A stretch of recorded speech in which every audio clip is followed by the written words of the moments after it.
Good day everyone. Today we will interview people of who is their favorite character or god in the Greek mythology.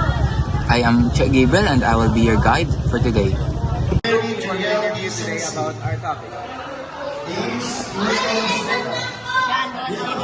Shelbon Skipanir, who is your favorite character in the Greek mythology? I love Hera because the queen of the god and godless marriage of Pamphlus. And you sir, what is your name sir? Nancy. Aphrodite. I love Aphrodite because she's the goddess of love. And those were the people I interviewed today. Now I will show you my opinion about who is my favorite character in the Greek mythology. My favorite character in the Greek mythology is Ares. He is the god of war and son of Zeus and Hera.